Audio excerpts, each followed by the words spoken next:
And what's going on, everybody? I just wanted to come on here and chat a bit about the Homestead series we have coming up. We get a lot of questions about it, and people want to know what to expect. And a website can only share so much. So if you don't know, we just launched a 3-month series all about immersing yourself in this way of living. We did one last year, and it went really well. We had a group of 10 people, and once a month they came for like a longer session and really got to dive into this world. And then there was also other classes and resources and things. This one's going to be similar. It's just that now we've lived on the homestead for about a year, and we've learned so much more, and we've had so much more to share and offer and create. When we first moved in, it was just a little house on a 5-acre property, and there was a fence, around a small portion of the house, and we had nothing. There was no gardens, there was no animal shelters, and we've built everything. We built this greenhouse. Building this is pretty much done. It's also acting as a little bit as like a workshop right now too, until it gets a little warmer. We've built spaces for chickens and ducks and our goats and rabbits, and compost toilet and all kinds of stuff. We've built gardens. Been putting out an orchard, and there's always something to do on the homestead. And to me, that's the beauty of homesteading, and the way that we teach is not homesteading as a destination. I'm sure there's a lot of great resources, and I've seen many of them. People just strictly teaching, here's how to homestead, here's how to raise chickens, here's how to grow food. For us, it's more about embodying a way of being. Homesteading is a mindset. So I find a lot of people struggle because they're like, oh, I'd love to homestead. The amount of every day I have a conversation, somebody's like, man, I need to homestead more. I wish I could homestead, or have this vibe in my life, especially when they come over and see the way that we're living. But to me, it's like, it's a way of being. It's not a destination. So you might think that, oh man, I don't have land. If I had land, that would be the dream. I just want to have land and wake up and feed the goats and milk them and drink my fresh goat milk latte, and have farm fresh eggs and all that kind of stuff. And it's a beautiful vision to have. It's something that Aja and I have had for a long time, and now we're here with our 1-year-old baby Amia, and living that life. And the realities of homesteading, of course, isn't what you see on Instagram. There's a lot of things that come up, and there's a lot of beauty within that, and there's also a lot of challenges. But I enjoy that journey. I like to say, we can have a goal in mind, we can have some vision, some idea, some place we want to get to, or thing we want to achieve. But all that does is take us on a journey. By the time we've gotten to that goal, if we ever arrive at that goal, it's almost irrelevant because we've changed. The journey has changed us, right? It's like people, oh yeah, I really want to have land, and I saw this guy on YouTube making chickens and selling eggs, and it's like by the time we get the land and we sell the eggs and all the stuff, it's like we're a different person, and we've realized that, oh, it's actually so much more than that, and there's maybe things I don't like about it, and there's other things that I maybe appreciate more. So for me, I tell people, if you're interested in homesteading, start now. I didn't even realize I was getting into this journey when I was living in New York City, pursuing trying to be a rock star, right? Many, many years ago, 2007, 2008, moving there, broke, recession hits, and I'm like, oh, how can I, save money? I'm cooking for myself, and I start learning about going foraging in the parks, for medicine making and collecting food and mushrooms and things. And now that's carried over here. Now I love foraging. We go foraging a lot. We find wild foods and medicines that just grow all over in abundance. So even if you don't have land, if you have a little small apartment, you can learn to do things like sprout, and you can learn to safely forage for wild plants and add them into your salads and soups and stews and stuff, and start to feel that deeper connection. Maybe start making your own medicine. You're trying to get away from the pharmaceutical stuff, and you're like, wow, there's potent medicine growing literally all over Colorado. I mean, the amount of medicinal plants here will blow your freaking mind. So I hope even this concept is starting to open your mind up. And maybe one day you have land, or maybe you do have land and you want to see how to cultivate it. Or maybe you're like, oh, there are other ways to get involved and to learn. There are farms and there are other homesteads and people that need help and support, and that would love to have you come by in exchange for teaching. We do this. We have homestead apprentices. They come by in exchange for helping us with tasks. We teach and we share resources. Oh, hey, we just did a chicken harvest. You get to take some chicken home, or we just, canned a bunch of tomatoes. Here's some tomatoes to take home. You get to learn, you get to take something home, you get to be part of this process. So that's why we teach homesteading as a way of being, and for me, the being is in the doing and in the meditation of it, in the reverence of nature, in the cycles of life, in the getting to know thy neighbor, and to getting to know the plants, and not just coming onto land and forcing our way.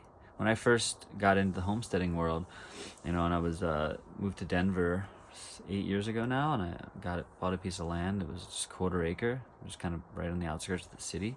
And I just wanted to grow every plant and every exotic thing. I had seen these documentaries and read books about food forests, and I was like, how cool there's this really hardy fig, or this hardy banana or pomegranate. Like, I just was planting food, peaches, plums, apples everywhere.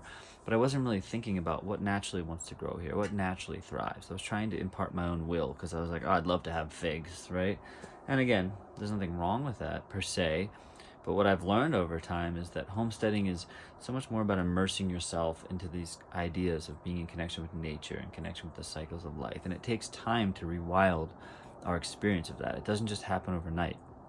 So you can say, oh, let me work this job, soul-sucking job, and save up for 10 years, and then maybe one day, I'll buy that land. And it's like, cool, work that job, do that thing, save up, invest, do whatever you have to do. But also, there are things you can start learning now. So by the time you actually get the land, maybe you actually have a sense of what to do with it. You're not just like, oh, damn, now I need to just figure it all out and take all these courses. So a big part of our homesteading series is presenting all these different ways and possibilities. Not saying, hey, we're doing it the right way and this is the only way. No, this is one way to do it. We're always learning, we're always growing, we're always changing. You can come see the different things that we're working on. This is like a playground almost of creative expression, right?